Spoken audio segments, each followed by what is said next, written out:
When she was just a little girl, her world shattered, her mother passed away, leaving her alone with only her father. From that day on, her father became everything. He learned to braid her hair, carefully tying colorful beads just the way her mother used to. Every morning, he dressed her in clean clothes, packed her school lunch, and walked her to school, sometimes barefoot, sometimes hungry, but always smiling. Though life grew harder, he never gave up. He worked small jobs, often skipping meals so she could have enough to eat. When she gained admission into college, he sold his only piece of land to pay her tuition. Years passed, and the little girl became a beautiful, educated woman. One day, she met and married a wealthy man. Life finally looked perfect, glitz, glamour, and luxury. On her wedding day, her father showed up uninvited, dressed in worn-out clothes and holding a bouquet of simple flowers. As he approached with a wide, hopeful smile, she froze. Embarrassed by his appearance, she quickly turned to the security guards. "Throw that man out," she barked. The guests turned in shock. "Who is he?" someone asked. "I don't know him," she replied coldly. "I've never met that man in my life." The old man stood stunned, the flowers trembling in his hand.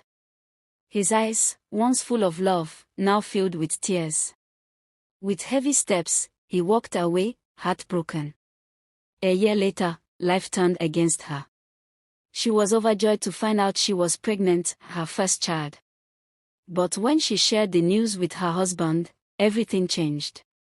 "A girl," he scoffed. "Just like the others." His face hardened. "Get out."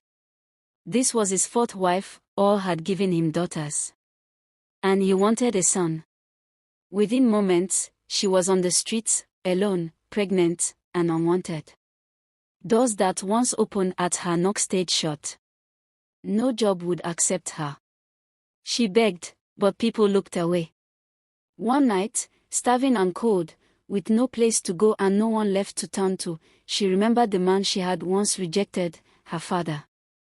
Desperate, ashamed, and exhausted, she made her way to the house she once called home. Before she could even knock, the old wooden door flung open. Her father had been watching from the window. He ran to her, arms wide, heart open. He didn't ask questions. He didn't bring up the past. He just pulled her into a warm embrace and whispered, "Welcome home, my daughter." That night, she cried in her father's arms, not because of her pain, but because of his love. Months passed. The young woman gave birth to a beautiful baby girl, right there in her father's home. Her father stayed by her side through it all, holding her hand, cooking meals, and watching over the newborn like a guardian angel. Even with little money, there was peace.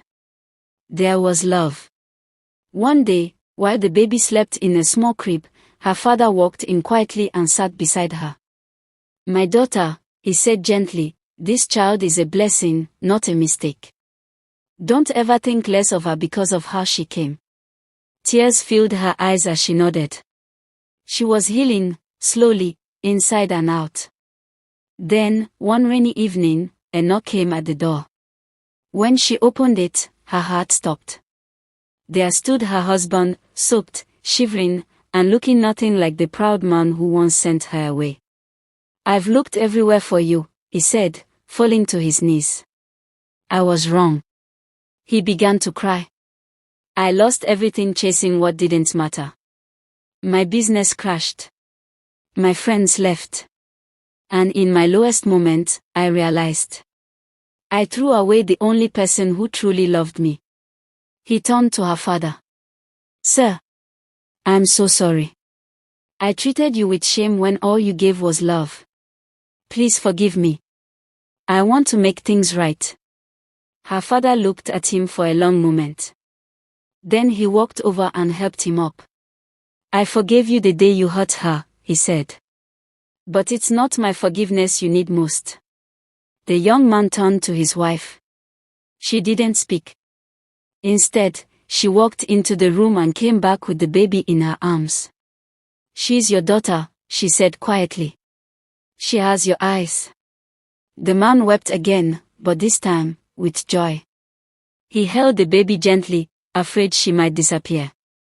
I don't want a son anymore, he said. I want my family. I want you. The father watched as his daughter smiled, a real smile, for the first time in a long while. And in that tiny home, under a leaky roof,